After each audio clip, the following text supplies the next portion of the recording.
Hi everyone, in today's video we are going to be creating a carousel post for Instagram and other social media. We're going to be creating this one in Figma and this is the final result. So let's get straight into it. And for this video I'm going to be using a special setup for designing carousel posts in Figma that I have created that enables you to design, preview and export carousel posts in Figma quickly and easily. Before we start, let me show you what it can do and how we are actually going to be working with this setup. Let's say you're going to create a carousel post, very simple one, that will be just one single rectangle going from left to right, spanning all 10 images. As you can see, this setup automatically splits up this design into 10 individual images that you can then export, right? So I'm gonna select these and then I can go over here to click export. But additionally, I have prepared also a preview area over here where if you launch the prototype, you can actually preview your carousel as if it's, the final product. Basically, here you design the carousel, here it's being split into individual export frames, and then over here, when you launch the prototype, you actually get this preview where you can, swipe through your carousel. It goes all the way up to 10 images, but for this tutorial, we're not going to be using all 10 of them. I think it's going to be more like 5, maybe 6. So let's get into it. First of all, I'm going to select this component, this main design frame where we design our prototype, and I'm going to click enter and remove everything from the carousel, right? So starting with an empty frame. What I'm going to do is use a rectangle and create a background for our carousel. This one's going to be probably like really dark gray, maybe even, I don't know, let's make it almost black. I'm going to make sure it goes all the way to the edges on the top and the bottom, and then also that it covers the entire area of all 5 slides basically. And of course there is like a million ways to design a carousel, but in general you want to make sure that you take advantage of this carousel setup, right? So if you have a setup where you can slide through these images, maybe you want to use like an element that goes across multiple slides so that when you actually browse through the carousel, it looks interesting, right? Engaging. So when I now preview what I have created with this circle over here, you can see how this seems like one image going from left to right. So you want to make sure you take advantage of that. You take advantage of being able to create something this interactive. And we're going to do exactly that. I'm going to start with a text tool. I'm just going to press T on my keyboard and I'm going to type in like, this is a carousel with 6 slides. I am going to make this font really large, like maybe in the hundreds even, and I'm going to use a font called Balboa, or even Balboa Condensed. So that's Balboa Condensed, and I think I'm going to use all caps for this design. So here's the thing, Balboa Condensed I think works really well if you have like a narrow layout. This font is kind of optimized for tall, narrow layouts because the font itself is tall and narrow, right? And I'm going to go for like even 150 maybe. Let's see what looks best. Yeah, I think we could do like 4 rows of text. In my experience, what really works well is like having one main headline. Of course, this strongly depends on what you're actually designing for. Because as I said, there's a million ways to design a carousel post, but usually you should keep contrast in mind. So I'm going to go for like one big headline, and to provide some contrast, I'm going to go for a smaller headline right above this one, which is going to be like how to create a carousel, right? So how to create a carousel. And this font is not going to be narrow and tall like this one, but this one's going to be rather normal. So I'm going to go for like SF Pro. It's going to be like bold or maybe even black. This one's not going to be multiple lines, but rather just one single line, but with a smaller font. So notice how by using one large headline and one small one, we create a nice contrast. I just think it looks nice together, right? It tells you what to focus on first, then second, and then maybe we're gonna create another headline or something to put in here. So maybe let's go for 2 lines on the main headline, and then I'm going to duplicate again this text object, and I'm gonna go for like something lighter, like bold. In this video, and I'm gonna turn off the all caps. So select this, advanced type settings, and no casing. In this video, we are going to create a social media carousel post using a setup created beforehand. So let's make this one a little bit more narrow, like this, with bigger font, maybe like 40, something like that. So maybe in terms of opacity, this one could be a little transparent, going to like 60 or 70, maybe not bold, but just semi-bold.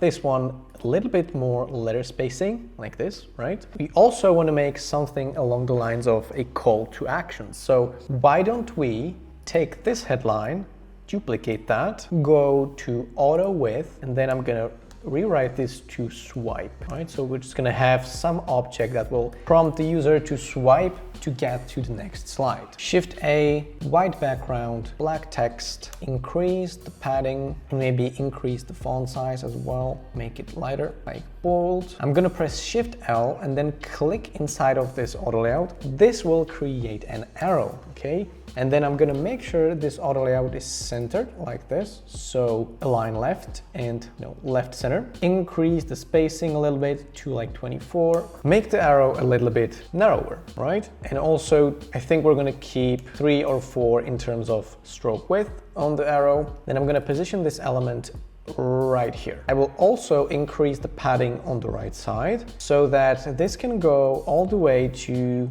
the next slide. So here's the thing. So what I'm trying to do here is, again, take advantage of the structure and make sure this element goes across 2 slides, right? Something a little bit more interactive, a little bit more interesting. I'm also going to increase the padding on the top and the bottom, and also probably left. Let's just take a moment to make the background of this a little bit more interesting. So there's a couple of things that I want to adjust, and that's spacing from the top and the left for this headline. I want to make sure this is equally distant from the left and the top, or at least make this appear balanced somehow. I'm gonna also experiment with highlighting different parts of this headline. So let's just try and making everything except 6 slides a bit more transparent, so 40%. Yep, this looks interesting, but maybe we could also highlight the word carousel to 100. So this is you kind of are highlighting the key information, right? So this is a carousel with 6 slides. Emphasis on carousel and 6 slides, because that's the main point of this message. Additionally, I am going to reduce the opacity of the top tagline to also like 40.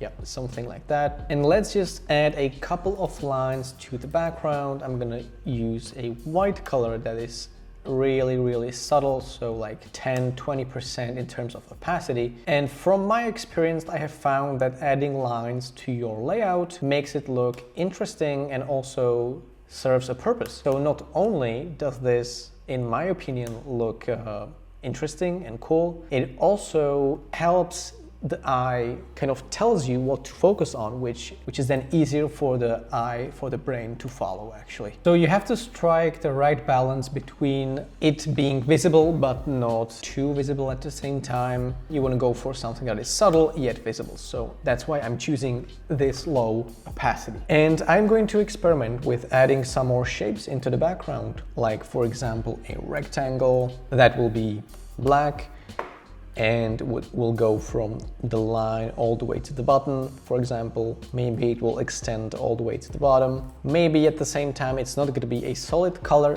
but rather a radial gradient that will create this effect. So whenever you are designing something from scratch, you just want to try and see what works, especially in like marketing design. You oftentimes just have to test and see what works, as we are doing now. So I don't really enjoy this situation with this rectangle at the bottom. I think I'm going to experiment with putting it elsewhere or discarding it altogether. Oh, actually I like this one. So it can go from like the left edge all the way to here, but not all the way to the bottom. And we could also use another rectangle that instead of having a black gradient, we'll use a white one.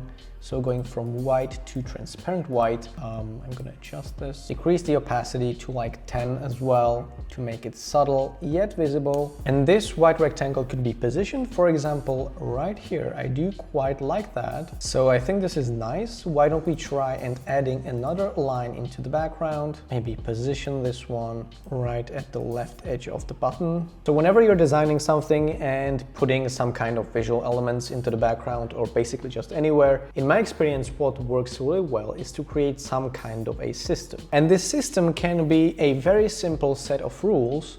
For example, consider these two lines, right? So these two lines are both on the left edge of the main elements on this carousel, if that makes sense, right? So consider the contents of this carousel slide. You have the headline, that's one main thing, and then the second main thing is the call to action. And so we have just created basically a rule that says, so on the left edge of each main element in this layout, you're gonna get a white vertical line, right? So that's a simple rule that we have created, and we are observing this rule by adding these two elements. If we placed this second line randomly in here somewhere, that would not adhere to the rule. In my opinion, doesn't really look that interesting. So in my mind, whenever I'm designing something, I'm just trying to come up with certain rules. For example, another rule could be that this line would be placed in the exact middle of this slide, or it could be aligned to the left of this object, which also kind of looks cool, right? So long story short, you want to use certain rules for your layout,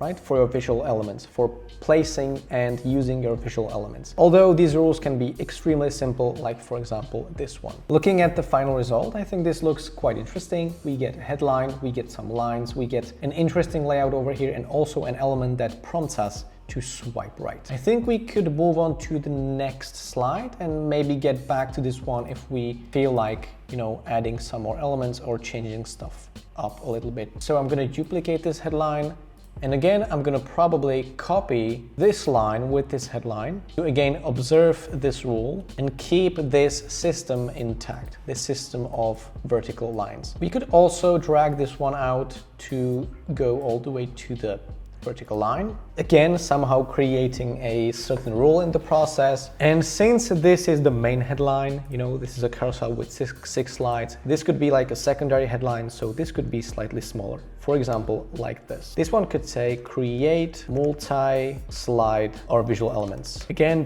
we're going to highlight the important thing, which is going to be the multi-slide, and then we're going to also duplicate this subheadline, place it right here, and we're gonna basically describe what I mentioned a couple of minutes ago. So using elements that go across multiple slides will help you design carousels that are engaging. And then we could kind of reuse this element, this call to action, we could move that over here, and instead of just having swipe here, we could just do an arrow. We want to make sure that this is as tall as the previous element, and we also want to make sure that this goes across these slides as well. So plus 137 to the X position, so that the distance from the guide to the right side is 137, similar to right here. I'm gonna then adjust the width to be like this. So this is what we get, right? On the first slide, it says swipe. On the second one, it's just basically an arrow, but there is some continuity, right? You get a white element at the bottom right or bottom left of each slide, and I think we're going to continue using this rule. Let me also continue observing this rule about vertical lines by duplicating this line and placing it right here on the left edge of this element. And then also I'm going to duplicate this 2 more times, the line along with the call to action, to use this on 2 more slides essentially. I'm going to select both of these because they are aligned with this. We want to move this by 137 more points. So we can do that by selecting all of these, then going to X over here, and then to the mixed value, we're going to just next to that, we're going to type plus 137. And that's going to move all these elements by 137. So basically what we have created an arrow element, this white arrow element, on the bottom right of each slide, right, each of these 3 slides, in the exact same position to maintain consistency. And now what I'm going to do, I'm going to select this, and this. I'm going to press Command D, and to the mixed value over here, I'm going to add plus 1080, right? And because each of these slides is 1080 pixels wide, this is going to position this text and this subtext precisely one slide to the right, right? So I'm going to do that again. Command D plus 1080. Consistently placed elements on each of these slides. And when we now slide through these, you can see how we maintain consistency across all of these layouts. And now what I need to do is basically adjust these texts and come up with some more insights, some more rules. So we said over here that you need to create multi-slide visual elements. We could say something about maintaining or like create rules for your layout. Again, we're going to highlight the main words, which in this case is rules and layout. For the subheadline, I'm going to go for placing visual elements according to certain rules tends to work better than placing them randomly. So placing visual elements according to certain rules tends to work better than placing them randomly. That's another insight for our, and this goes for posters, basically everything in visual design. This rule, you can apply that to anything. So whenever you're designing a poster, a business card, like a website, whatever, if you create subtle rules for your layout elements and then adhere to these rules, it tends to work better than just placing stuff randomly. So then the last thing would be maintain consistency across your slides. So again, I'm going to highlight consistency and then slides. Here we could say making all slides in the same visual style will help you make your carousels on brand and understandable. And here we're going to just make sure this goes on 3 lines to respect the second rule that we have specified over here for maintaining consistency, or actually, sorry, no, that's this rule.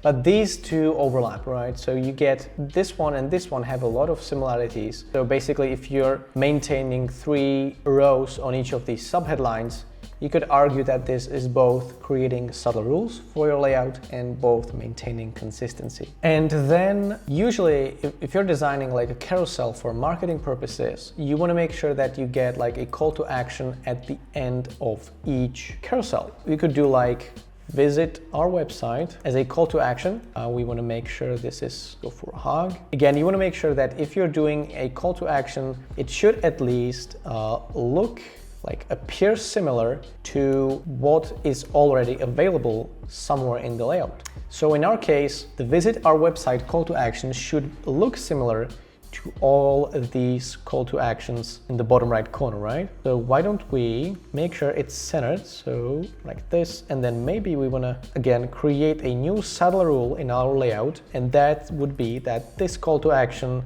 meets this call to action precisely at this height. You could also do like, I'm gonna again duplicate this headline, and I could do like learn more visual design. I'm gonna center this and I'm gonna highlight learn more and design, or we could say digital design. Learn more about digital design. We could center this vertically. We could also use this headline. We could center this headline along with all the remaining elements like this. We could make this headline bigger. So this tagline could say like ready to improve your creative skills, something like that. So let's work on these slides a little bit. I'm gonna try and improve them visually a little bit. So I think what we could do is make sure the spacing between these headlines and these subheadlines is the same as right here, which should be 27. Let's position them right here so that the distance is 0 and 1, 2, 3 and 3 back. So this should be 27, right? Let's go for a little bit more because the line height is smaller with these ones. So let's just make it look nice. Let's just add shadows, so like white glows to individual call to actions. So I'm selecting all of these elements, then effects, crop shadow, increase the blur, increase the Y coordinates, increase the blur even more, and then decrease opacity to like 20. So what you get now is basically a very subtle glow, and I think it looks really nice. So we could even go for a little bit less, would be like 10 maybe. Let's try that. Yep, I like that. So it's almost invisible, but it's still there. It creates a very subtle effect, very subtle glow effect. And then what we also could do is like adding some colors. I'm gonna create like a circle that will be magenta, and then go to radial gradient, create a radial gradient like this. And you could place that, for example, right here below all the other elements, except for the background, of course. Make it larger and then just work with the opacity, right? So change the opacity to like 20. Then I'm gonna move that over to like a couple of next slides over here. Again, background, one up. Let's check this out. So this looks really cool, I think. We could even add some more colors, and this one could be more subtle, I think. So this could be like 10. We could create another circle that will have, instead of magenta, could have cyan, 00FFFF, this one as well. And we could place that at the very beginning, background one up, to come from like top left corner. Make this